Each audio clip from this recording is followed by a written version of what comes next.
All right, today we are jumping into a phrase you've definitely heard, and let's be honest, a feeling you've almost certainly felt. Keeping up with the Joneses. You know, it's that little engine behind the brand new car in your neighbor's driveway and that twinge of envy you feel scrolling through your feed. So let's break down this race we all seem to be running. I mean, really, you're just scrolling through your phone, or maybe you glance out the window at your neighbor's perfect new landscaping, and you get that little pang, right? That feeling that you're just not quite measuring up. Well, it turns out it's a universal pressure, and today we're going to dig into exactly where it came from and, more importantly, where it's going. So where in the world did this saying even come from? It's so common now, but it turns out this whole race we feel like we're in, it actually has a surprisingly specific starting line. At its heart, this is what it's all about. It's this nonstop struggle to match what other people have. We're talking about their stuff, their lifestyle, or just their perceived social standing. It's an incredibly powerful motivator, and believe it or not, it has a very specific origin story. Okay, so get this. The Joneses, they were a real family. Well, sort of. To really understand what's going on, we've got to go all the way back to the beginning.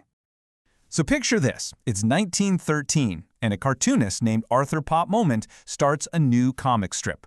The stars of the show are the McGinnis family, and their entire goal, their whole reason for being, was to try and keep up with their seemingly perfect neighbors, the Joneses. And people loved it. The comic was so popular it ran for more than 25 years, and that's how the phrase got completely cemented in our culture. But here's the kicker, the absolute central irony of the whole thing. In all those decades the comic ran, readers never once saw the Joneses. Not once. They were this invisible, unseen standard of perfection that the poor McGinnis family was just constantly chasing. And that just captures the point so perfectly, doesn't it? The Joneses weren't a real family you could compete with. They were an idea. They were this perfect, idealized version of success that was, by its very nature, always unattainable. Always just a little bit beyond their grasp. Sound familiar at all? Okay, now let's fast forward about 100 years, because that same basic concept has been put on steroids. It's been completely supercharged. The Joneses, well, they don't live next door anymore, because the neighborhood is now the entire planet. Just think about how massive that shift is. Back then, you were trying to keep up with the folks on your block. Now, you're comparing yourself to basically the entire world. And instead of one imaginary, ideal family you couldn't see, you've got an endless stream of highlight reels from millions of people. What used to be a private struggle is now a very, very public performance. It's no surprise that platforms like Instagram and Facebook have totally become the new battleground. You can almost call them breeding grounds for one-upmanship, where everyone feels this constant pressure to post the most flawless, perfect version of their life.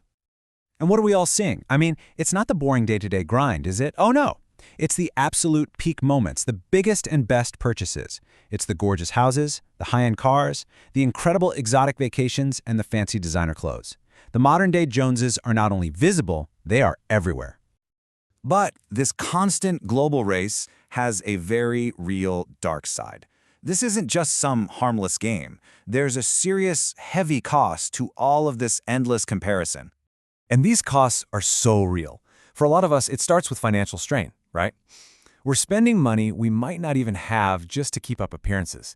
That pressure, of course, creates a ton of stress, which then starts to strain and damage our closest relationships.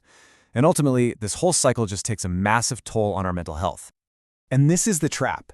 It is a never-ending cycle, and it's so easy to get caught in it. You see that perfect post on your feed. You immediately feel that pressure to match it. So you go out and make a purchase to try and close that gap. You get a quick, temporary hit of satisfaction, and then the whole cycle starts all over again with the very next post you see. You know, all of this brings us to the most important question of all. What are we actually chasing here? What's the real goal? What is waiting for us at the finish line of this insane race? And here's the tough truth. The prize for winning this race, it's fleeting. Even when we finally get the car or the bag or the vacation, the happiness it brings is temporary, at best. And that's because we're all chasing an illusion. These perfectly curated, standardized highlight reels create a completely unrealistic expectation of what a normal life is even supposed to look like. We're constantly comparing our own behind-the-scenes footage to everybody else's slickly produced movie trailer. So that leaves us with this final thought to chew on. If everything we see online is just a curated, edited, filtered version of reality, just a collection of everyone's absolute best moments, who are we actually trying to keep up with? Is it just an army of ghosts, exactly like the original Joneses? Something to think about. Thanks for joining us.